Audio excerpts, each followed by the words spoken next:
Ki masuk Dusun Sumber Klampok, Desa Macanan, Kecamatan Loceret, Kabupaten Nganjuk. Desa iki bener-bener dikupengi gunung alas. Yen nang pusat desa nang balai desa ku adoh banget saka kene.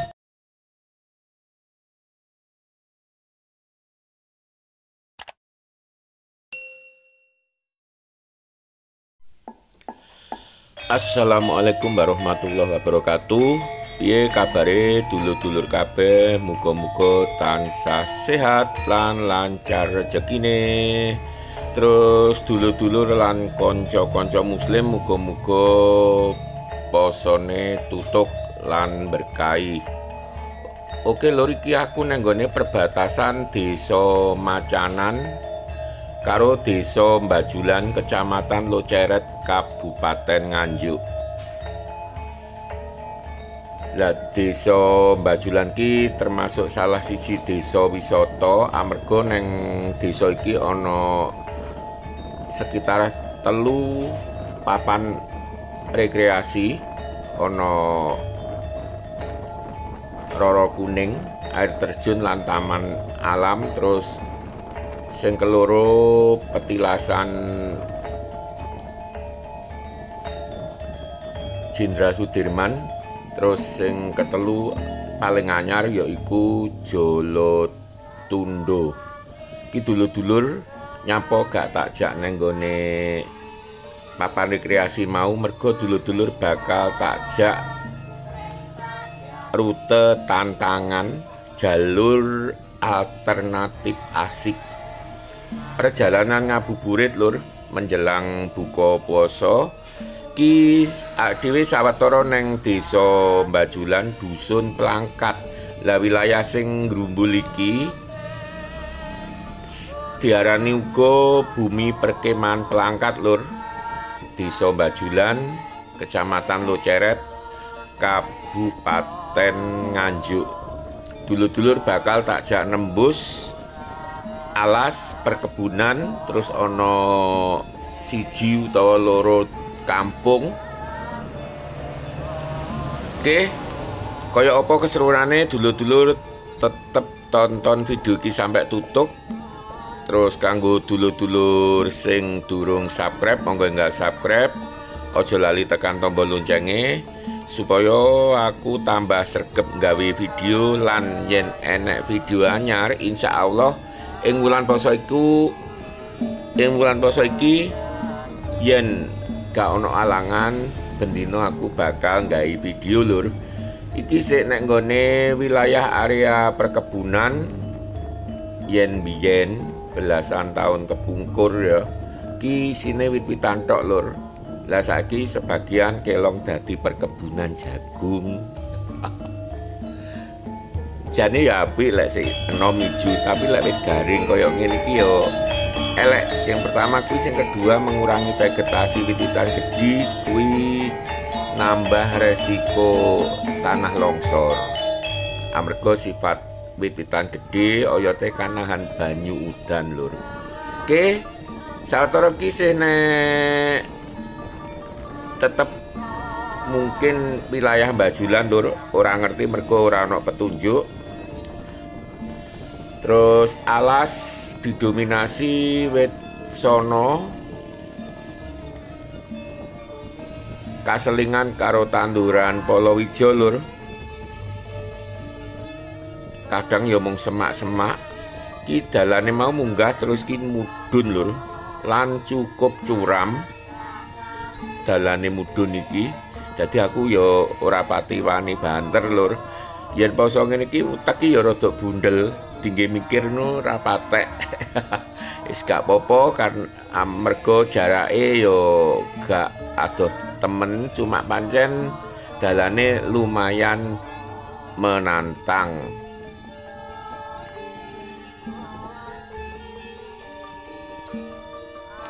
Main rem lur mergo nggawa matic.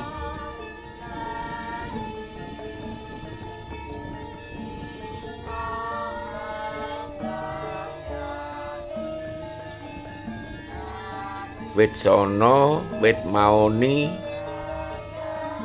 Biasane kaselingan niku lho Lur, tanduran porang. Biasane cuma iki ketoke mungkin wis panen apa ya apa. Malah saiki kaselingan jagung. Terus apa iku empon-empon kunir ngono iku lah. Biasane kali ngene iki bates dusun utawa desa Lur. Kanca-kanca kang panggonane kene wis ngerti apa bener iki yen awake dhewe wis masuk dusun liya, yaiku bubar iki awake dhewe engko masuk dusun Sumber Kelampok Lur. Lah desane Macanan. Kecamatane tetep Loceret, Kabupaten Nganjuk Lur. Lagi masuk dusun Sumber Kelampok, Desa Macanan, Kecamatan Loceret, Kabupaten Nganjuk. Desa iki bener-bener dikupengi gunung alas. Yen nang pusat desa nang balai desa ku adoh banget saka kene. Dadi awake balik dalan mang nanggone bumi Plangkat mau terus nganan goleki balai desa Macanan. Jadi lumayan lokasine neng gone dhuwur bukit Lur, dusun Sumber Kelampok iki. Tapi yang didelok omah-omahe ketoke cukup padet penduduke, terus dalan-dalan ya akeh mlebu, akeh ganggang mlebu. Ya cuma iki dusun sing diliwati pertama Lur, engko sing kedua rada adoh ngono wis masuk kecamatan liya, masuk kecamatan Pace. Dalan emang lumayan halus Lur, mulai saka Bajulan sampai Sumber Kelampok mau lagi mulai metu saka Sumber Kelampok arah kecamatan Pace, darane bobrok Lur. Sejatine ya wis tau diaspal cuman rusak. Lah engko nyelot adoh mbuh kaya apa aku mergo suwi ora liwat dalan iki.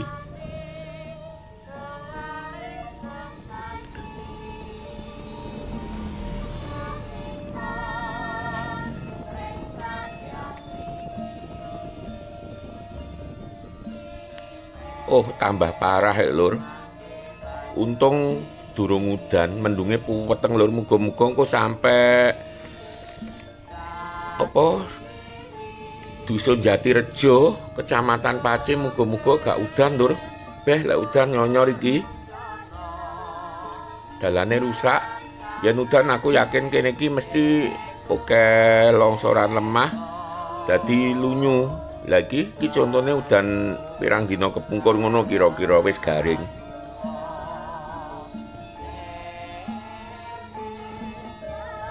Ayo, tapi iki memang salah siji ya satu-satunya jalan kang hubungake dusun Sumber Kelampok mau karo dusun Sumber Muneng.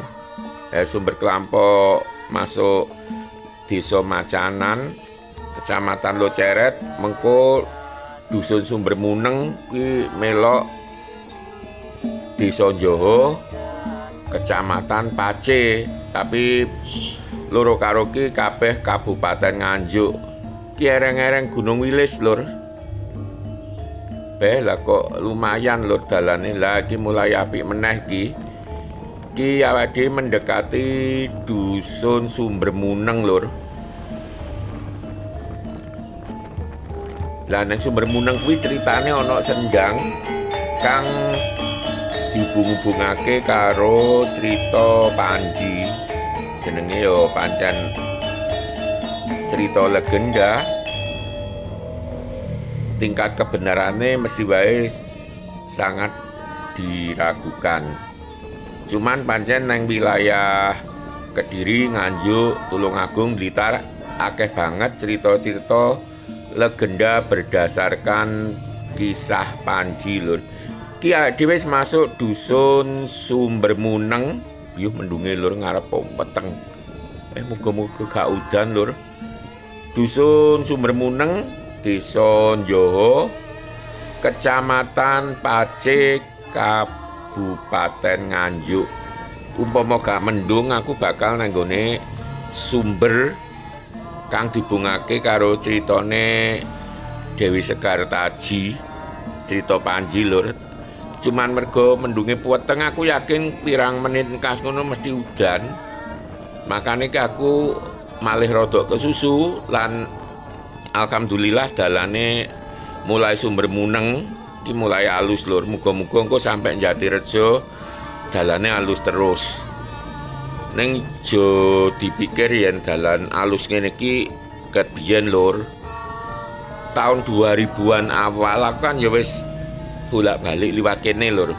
Cuman sing sering iku aku setat saka Pacé engko dadi arus balik tembus Bumi Plangkat terus Bajulan. Yen ngene iki paling aku legak ping pindho iki ping 3 lur. Lali aku. Sing pertama jelas dalane sik welek. Wong dalane nang nggone Sumbermuneng kene iki ya sik bobrok wektu kuwi.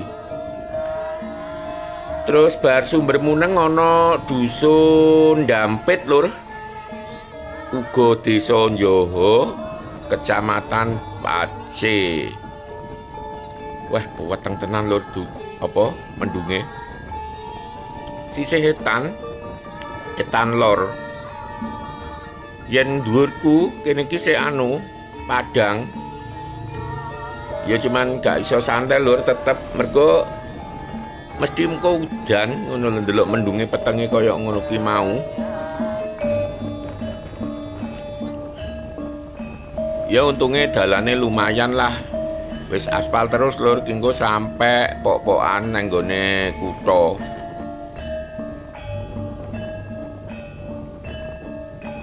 Bar kampung iki engko enek bulak titik ya alas ngono terus baru teko krajan Desa Njoho lur.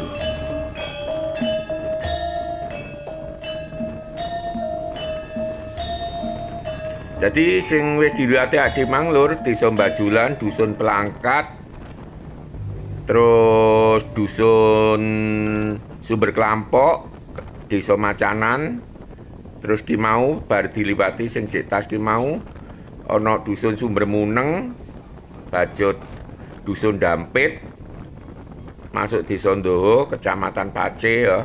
Ki lho sing tak omone bulak terakhir sadurunge neng Desa Jatirejo. Dawa uga bulak iki lur. Yen santai-santai iso 5 menitan saka Dusun Dampit sampai Jatirejo. Lah iki lur, kamerane kena apa? Gremisan, wis mulai gremis lur. Iki aku rada kesusu tapi ya ora wani banter-banter tenan wong wis aspale wis reget. Wis teles maksudku. Lah ngarep kuwi lur, kampunge. Waduh digodak udan nggih. Ora digodak malah marani udan. Golek masjid iki alhamdulillah ana masjid, memang ana masjid gedhi siji lur kuwi. Neng Desa Njoho dusune Jatirejo lur. Mesisan leren neng masjid karo salat asar lur. Alhamdulillah parkirane ombo.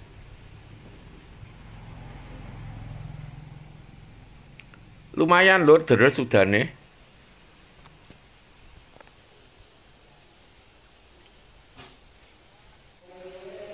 Lagi mulai tambah deres udane.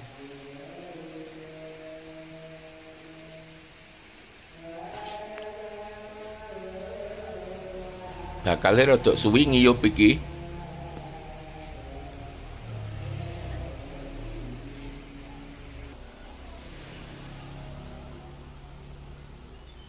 Iki lur, iki aku wis leren udane rada sudo. Iki perjalanan arep tak akhiri mergo ngarep kae kan jalan raya Kediri Nganjuk, dalan bis. Lagi apa vlog terakhirku iki neng Desa Jatirejo, Dusun Jatirejo, Desa Njoho, Kecamatan Pace, Kabupaten Nganjuk. Ki lur, ngarep ki wis jalan raya Kediri Nganjuk. Sawetara tak akhiri dhisik ning tak elingne dulur-dulur sing durung subscribe, monggo enggal subscribe lan tekan tombol loncenge. Sampai sakmene dhisik, wassalam.